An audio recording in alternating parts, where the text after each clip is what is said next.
নমস্কার বন্ধুরা, কেসি কিচেনে সবাইকে স্বাগত। আজ আমি হাজির হয়েছি প্রোটিনে ভরপুর হেলদি একটা ব্রেকফাস্ট নাস্তা। এটা বাচ্চা থেকে বড় প্রত্যেকের জন্যই কিন্তু ভীষণ হেলদি, আর এটা ভীষণ সহজে তৈরিও হয়ে যায়। আর বাচ্চাদেরকে যদি বানিয়ে দাও টিফিনে বা নিজেরা ব্রেকফাস্টে, খুব চটজলদি এটা হয়ে যায়। তবে ও ভিজিয়ে যদি আগে রাখা হয়। রেসিপিতে চলে যাই। দেখো, আমি 1 কাপের মতো যে চাল দিয়ে আমরা ডোসা বানাই সেই চাল নিলাম 1 কাপ, আর 1 কাপ নিলাম ছোলা, কালো ছোলা যেটা। এটা কিন্তু সমান সমান নিতে হবে। 1 কাপ চাল, বা তোমাদের কাছে যদি সেই চাল না থাকে তাহলে তোমরা গোবিন্দভোগ চালেও বানিয়ে নিতে পারো। এবারে এটা খুব ভালো করে ঘষে ঘষে ধুয়ে নিলাম। চালের মধ্যে এমনিতে নোংরা ভীষণই থাকে। ধুয়ে নেবার পরে দেখো জল দিয়ে এটাকে আমি ভিজিয়ে প্রায় 4-5 ঘন্টার মতো রেখে দিলাম। 4-5 ঘন্টা দেখো পরে ফিরে এসে দেখাচ্ছি। দেখো চাল আর ছোলা দুটোই কিন্তু একদম ভিজে গেছে। এবারে এটাকেও একটু ভালো করে ধুয়ে নিলাম।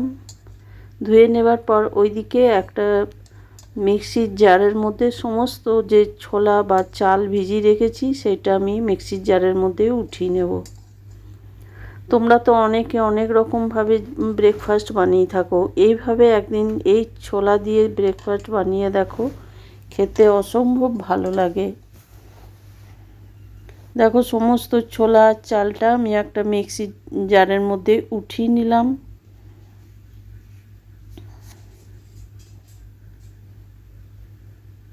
এবারে এর মধ্যে আমি কিছুটা দেখো কাঁচা লঙ্কার টুকরো করে রেখেছি, সেই কাঁচা লঙ্কাগুলো দিয়ে দিলাম।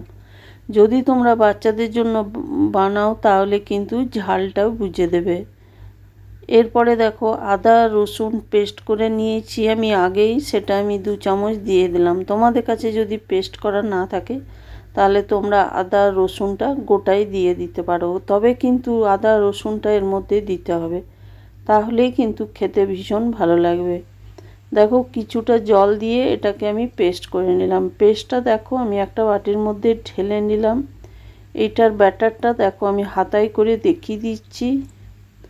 জারটা ধুয়ে একটুখানি জল আরও দিয়ে দিলাম। জারের মধ্যে ব্যাটারটা অনেকটা লেগেছিল।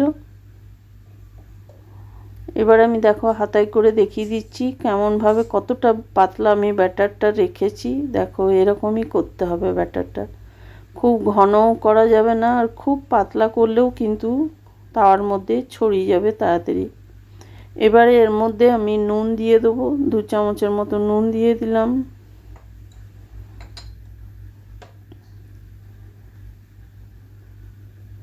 আর আমি দিয়ে দিলাম 1 চামচের মতো হলুদ। হলুদটা দিলে কিন্তু এর কালারটা ভীষণ ভালো হয়। আর দিলাম 1 চামচের মতো জিরে গুঁড়ো, আর 1/2 চামচের মতো গোটা জিরে, আর 1/2 চামচের মতো আমি এটাতে টেস্টটা বাড়ানোর জন্য জোয়ান দিয়ে দিলাম। জোয়ানটা কিন্তু থাকলে অতি অবশ্যই দেবে, তাহলেই কিন্তু এটা খেতে ভীষণ রেসিপিটা ভালো লাগবে।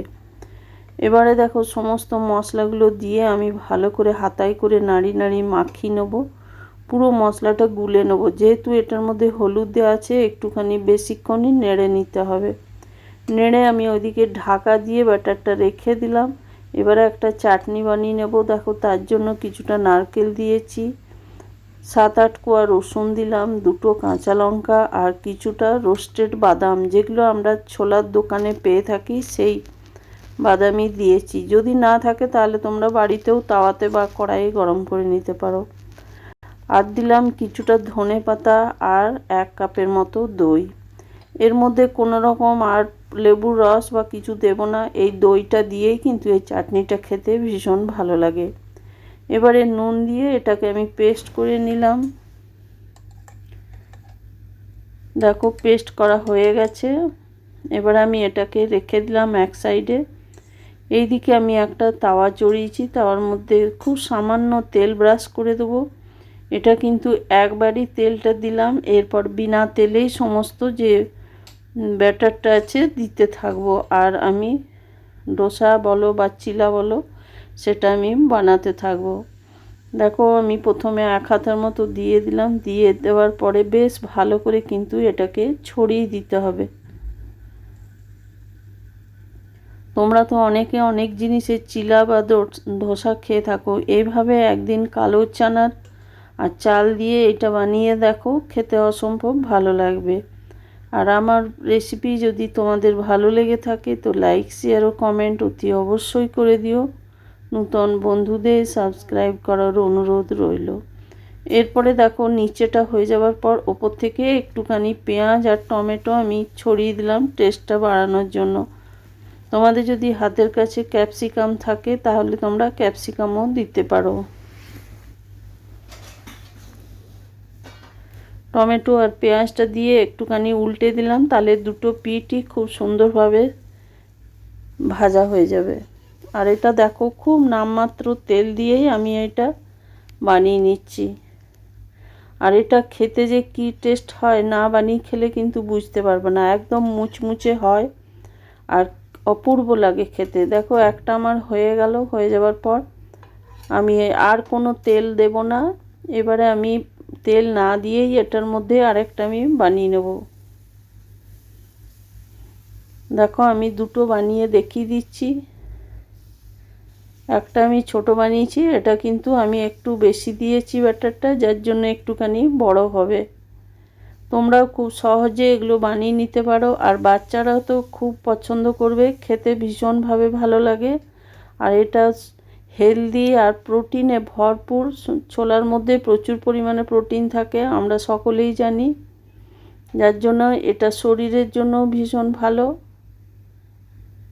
তোমরা যদি সকালে ব্রেকফাস্টে বা সন্ধেবেলায় বাচ্চাদের যদি বানিয়ে দাও তো একটা খেলেই কিন্তু এটার পেটটা ভরে যাবে। দেখো আমি আরেকটা বানিয়ে দিচ্ছি, বানিয়ে দেখিয়ে দিচ্ছি। নিচেটা এত সুন্দর ভাজা হয়েছে যে আর আমার উল্টানোর প্রয়োজন হলো না, একদম ডোসার মতো দেখো মুচমুচে করে আমি বানিয়ে নিলাম।